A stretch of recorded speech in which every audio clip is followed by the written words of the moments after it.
പ്രശസ്ത മോട്ടിവേഷൻ സ്പീക്കറും എഴുത്തുകാരനുമായ ശിവഖേരയുടെ നിങ്ങൾക്കും വിജയിക്കാനാകും എന്ന പുസ്തകത്തിൽ നിന്നുമുള്ള കഥ.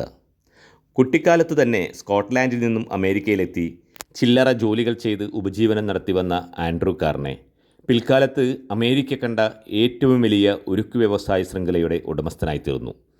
അദ്ദേഹത്തിൻ്റെ സ്ഥാപനങ്ങളിൽ 43 കോടീശ്വരന്മാർ ജോലി ചെയ്തിരുന്നു. ഇത് ഏകദേശം 100 വർഷങ്ങൾക്ക് മുമ്പായിരുന്നു എന്നോർക്കണം. നിങ്ങൾ എങ്ങനെയാണ് മനുഷ്യരോട് ഇടപഴകുന്നത് എന്ന് ഒരിക്കൽ ഒരാൾ കാർണയോട് ചോദിച്ചു. കാർണയുടെ മറുപടി ശ്രദ്ധേയമാണ്. മനുഷ്യരെ കൈകാര്യം ചെയ്യുന്നത് സ്വർണം ഖനനം ചെയ്യുന്നത് പോലെയാണ്. ഒരൗൺസ് സ്വർണം കുഴിച്ചെടുക്കണമെങ്കിൽ ടൺ കണക്കിന് പൊടിയും മണ്ണും ഇളക്കി മാറ്റണം. എന്നാൽ നമ്മൾ ഖനനം ചെയ്യുമ്പോൾ തിരയുന്നത് മണ്ണല്ല, സ്വർണമാണ്. ഇടപഴകുന്ന മനുഷ്യരിലും അഭിമുഖീകരിക്കുന്ന സന്ദർഭങ്ങളിലും അന്തർലീനമായ നന്മയാണ് കണ്ടെത്തേണ്ടത്. ഇതിന് ആത്മാർത്ഥമായി ശ്രമിക്കണം എന്ന് മാത്രം. ഉദ്ദേശശുദ്ധിയുണ്ടെങ്കിൽ നന്മ കണ്ടെത്താനുള്ള ശ്രമം വിഫലമാവുകയില്ല. തിന്മ മാത്രം കാണുന്ന സ്വഭാവം തിരുത്തി നന്മയെ തിരിച്ചറിയാൻ ശ്രമിക്കുകയാണ് വേണ്ടത്.